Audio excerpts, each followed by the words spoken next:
In this tutorial, we'll build a login script for a backend system in PHP. So I've set up a project here, and inside of the login folder, we will right-click and create a new directory. We'll call this include because this is where we will store all of our connection functions and session functions and so on and so forth.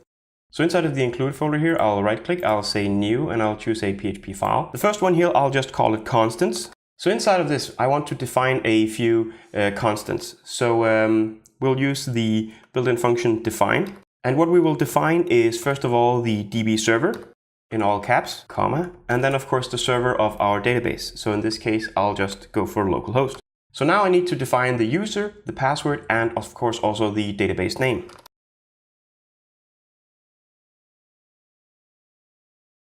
So now with all of these defined, we need to set up our connection that uses the constants that we've defined inside of the constants.php. So right-click include, new PHP file. We'll call this connection. So in here, we will start by requiring our constants.php. So this will import all of our constants that we've just defined. So now let's set up a variable that will contain our MySQLi connection. So inside of the MySQLi connect, we need the host, the user, the password, and also the database name. And here we can just use our defined constants. So our DB server, our DB user, password, and the name. So let's set up an if statement that checks if this connection is actually running or not. So what we'll say is if MySQLi connect error number, and it needs a link to the connection. So if the error number is true, so if there is actually an error, then we want it to say die. So we want to kill the execution, and we want to just output a message first that says failed to connect.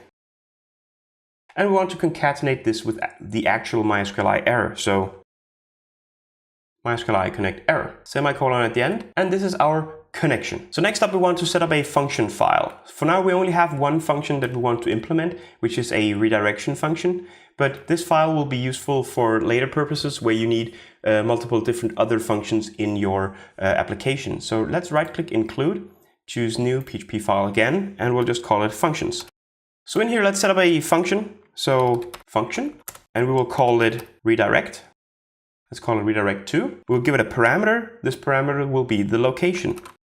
So what this function should do is basically just send the header that changes the location to a new file or a new location. So header, and this needs a string, and it needs the keyword location.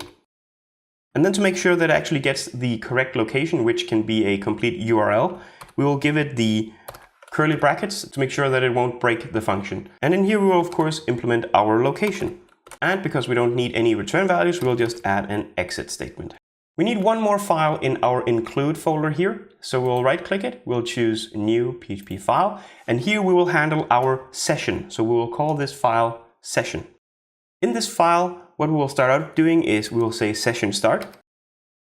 And then we want two functions. We want one function that checks if the user is logged in, and we want another function that will confirm if the user is logged in, and if not, they will be redirected. So we'll start out by saying function. We'll call it logged in. We don't need any parameters. So what we want this function to do is we want to return the state of the user. So return. So we want the isSetState of a specific variable. In this case, we want to look for the session of the user ID, if that's set or not. So we'll define this variable in a later document where we're actually logging in. So user_ID in this case. So in the next function, we wanted to confirm the logged in. So what we will do here is we'll say function, and we'll call it confirm logged in.